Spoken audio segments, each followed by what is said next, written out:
ಅದು ನಿನ್ ಕರೆಂಟ್ ಹೊಡೆದಿತ್ತಲ್ರಿ ಬಾವ ಅದಕ್ಕೆ ಬಿಡ್ಸಾಕ್ ಬಂದೇವ್ರಿ. ಕರೆಂಟ್ ಬಿಟ್ರು ನೀವು ಬಿಡ್ತಿಲ್ವಲ್ರೋ? ಅಯ್ಯಪ್ಪ ಹಿಂಗೆ ಬಿಟ್ರೆ ನಾನು ಸಾಯಿಸೇ ಬಿಡ್ತಾರೆ.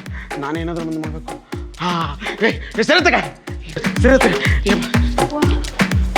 ಯಾಕ ಕರೆಂಟ್ ಹೊಡೆದ್ರೆ ಏನು ಮಾಡ್ತಾನ?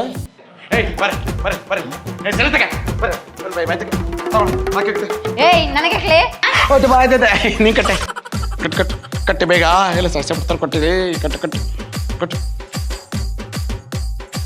ಸಮಾಧಾನ ಆಯ್ತನಾ? ಯಾಕ್ಲೆ ಹಿಂಗ್ ಮಂಗ್ಯಾನಂಗ್ ಆಡತ್ತಿ? ನಾನು ಇವಳು ಸೇರ್ಕೊಂಡು ನೀನು ಕೊಲೆ ಮಾಡ್ತಿದ್ದೀವಿ ಅಂತ ನೀನು ತಪ್ಪು ತಿಳ್ಕೊಂಡು ನಿನ್ನ ತಮ್ಮನ ಕೇಳಿ ನಾನು ಕೊಲೆ ಮಾಡಿಸ್ಬೇಕು ಅಂತ ಕರೆಸಿದೆ ತಾನೆ? ಯಾರಿಗೆ ಕೊಲೆಗಾರನಾಗತ್ತೀನಿ ನೀನು? ಯಾರಿಗೆ ಕೊಲೆಗಾರನ ಅತ್ಲೆ ನೀ? ಎಲ್ಲರೂ ಕೊಲೆ ಮಾಡಿ ಸಾಗಿಸಿ ಸುಟ್ಟಾಕ್ಬಿಟ್ರೆ ನಿನ್ನ ತಮ್ಮ ಐಡೆಂಟಿ ಕಾರ್ಡ್ ಥರ ರಕ್ತದ ಕಲೆ ಆಗಿರೋ ಬನ್ನಿ ಹಾಕೊಂಡೇ ಬಂದ್ಬಿಟ್ಟವನೇ.